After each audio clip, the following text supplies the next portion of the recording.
अगर भारत में रहना है और वोट देनी है तो योगी है, मोदी है और ठाकरे।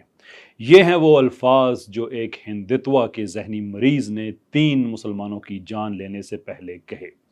वाकया इंटरनेट पे वायरल है, आपकी नज़रों से गुजरा होगा कि किस तरह बेईमाना और सफाकाना तरीके से चेतन सिंह नामी इस रेलवे ऑफिसर ने पहले अपने ही कोलीग को कत्ल किया और उसके बाद उसी जगह पे 3 मुसलमानों को उसने कत्ल किया। उसी जगह से मुराद वो ट्रेन। लेकिन ये बात बहुत अहम है कि ये कोई रेज्ड किलिंग नहीं थी, कोई डिप्रेशन का मरीज़ नहीं था, कोई ऐसा वाक़या नहीं था जैसे अमेरिका में होता है कि मैस शूटिंग शुरू हो जाती है किसी स्कूल में, किसी शॉपिंग मॉल में, और फिर गोलियां इनडिस्क्रिमिनेटली लगती हैं।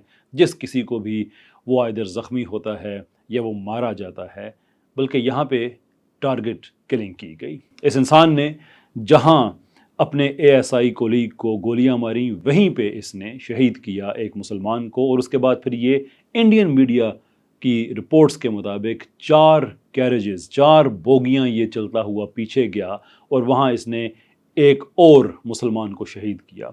और उसके बाद किसी और को कुछ नहीं कहा, बल्कि 2 कैरेजेस मज़ीद पीछे गया और तीसरे मुसलमान को उसने वहाँ पे शहीद किया। और उसके बाद फिर इसने तकरीर की जिसके आखिरी अल्फाज मैंने आपको सुनाए कि मोदी, योगी, ठाकरे, इन लोगों को वोट देना है। अगर वोट देना है या भारत में रहना है तो फिर ये लोग हैं। जी चाहता है जिसे कहा जाए जहनी बीमारी, लेकिन ये जहनी बीमारी नहीं है, इसलिए कि बीमार आदमी तो खुद फैसला करने के काबिल नहीं होता। ये दहशतगर्दी है, ये हिंदुत्व है जिसके बारे में दुनिया अब एक शदीद कंसर्न्स का शिकार हो चुकी है, वेस्टर्न दुनिया हो चुकी है कि इसे जानना चाहिए आखिरकार ये लोग क्या चाहते हैं। यानी भारत में पहले ही माइनॉरिटीज़ के साथ जो कुछ हो रहा है वो इतना काबिल शर्म है कि वो भारत जो इस वक्त दुनिया को बताता है कि हम एक उभरती हुई इकोनॉमी हैं और दुनिया को हमने इकोनॉमिकली लीड करना है, वहाँ पे माइनॉरिटीज़ की ज़िंदगी यानी कि लिटरली एक आदमी का सांस लेना वहाँ पे मुश्किल हो गया है। जो मणिपुर में हुआ, उसके बाद जो अब मुसलमानों के साथ हो रहा है, और हरियाणा में जो एक 25-26 साल के नौजवान इमाम के साथ हुआ, जिस तरह से मॉब लिंचिंग की गई और नारेबाजी की गई, गले काटने की बातें की गई, राम राम के नारे लगवाने की बातें की गई, मॉब लिंचिंग, यानी कि सरीहन उस आदमी का कसूर क्या है? वो मुसलमान है। क्यों होते हैं ऐसे वाक़यात? वह ऐसे वाक़यात इसलिए होते हैं कि जब हिंदुत्व का एक लीडर मणिपुर में कुकी कम्युनिटी, जो कि क्रिश्चियंस की कम्युनिटी है, उसके बारे में ये कहे कि उन सबको वाइप कर दिया जाएगा, और जब बड़े पैमाने पे वहाँ पे कत्लो खून स्टार्ट होता है उस कम्युनिटी का, और वहाँ पे रेप होते हैं, मर्डर होते हैं, तो इंडियन मीडिया स्पिन देता है कि नहीं, ये हिंदुओं और क्रिश्चियंस की लड़ाई नहीं है बल्कि 2 कबीलों की लड़ाई है। तो जब इस तरह की बात होती है तो फिर सबकी हौसला अफजाई होती है कि हाँ, हम माइनॉरिटीज़ को मार सकते हैं।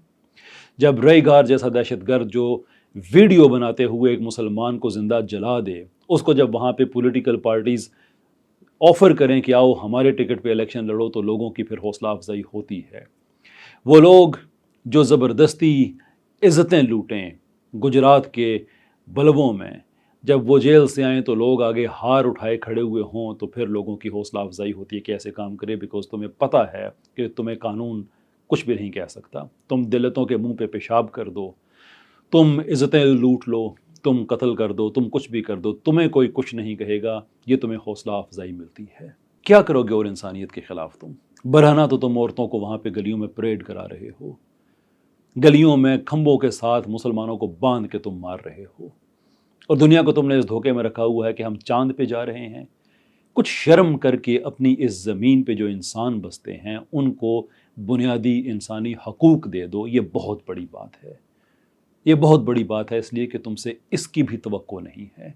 खून लगा हुआ है इस हिंदुत्व के मुंह पे, रईज है इनकी आंखों में, और ये अपने सिवा किसी को इंसान नहीं समझते। और हर जुल्म, हर नाइंसाफ़ी जब भी उसकी तरफ पॉइंट आउट किया जाए, इनका एक ही जवाब होता है कि हम दुनिया की बड़ी इकोनॉमी बनने जा रहे हैं। और खामोश क्यों हैं लोग? कहाँ गया वो शहजाद जय हिंद और मेजर गौरव आर्या जो बीजेपी को इस तरह से दिखाते हैं कि जैसे वो को शायद दुनिया के मसले हल करने के लिए आ रही है। एक ऐसी पार्टी जो कि ऑफ शूट है आरएसएस का, और आरएसएस इंस्पायर्ड है नाज़ीज़ से।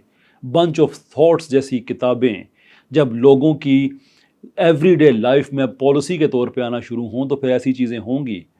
لیکن افسوس کی بات ہے کہ وہ میجر گورو واریہ جس کے مائنڈ میں، جس کے دماغ میں پاکستان رینٹ فری رہ رہا ہے، جب تک وہ پاکستان کے خلاف کچھ نہ کچھ ہر ہذیان نہ بکے تب تک اسے نیند نہیں آتی، اس معاملے پہ خاموش. ایسے سارے معاملات پہ خاموش. اور وہ بکاؤ مال وہاں کا جو مسلمان ہونے کے باوجود مسلمانوں کے خلاف ایک انٹلیکچوئل وہاں پہ انہوں نے جنگ جاری کی ہوئی ہے، سب خاموش. سو کولڈ ایکس مسلمز جو ہندوتوا کے پیسوں پہ پل رہے ہیں، سب خاموش.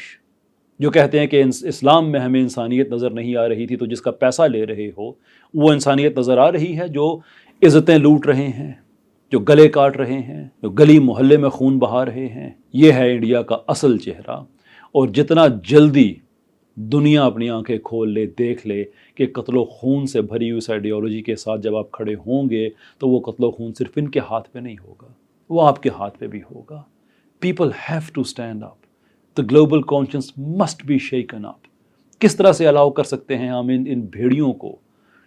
یعنی کہ ہندو بذات خود کوئی کسی کے لیے مسئلہ نہیں ہے، لیکن ہندتوا نے ہندوازم کی بھی کوئی لاج نہیں رکھی، اس کا بھی بھرم نہیں رکھا، بلکہ اس کا نام ابیوز کر رہے ہیں. بھگوا رنگ دہشت کی علامت بن چکا ہے. Saffron terror has become a real phenomenon and people must wake up to it.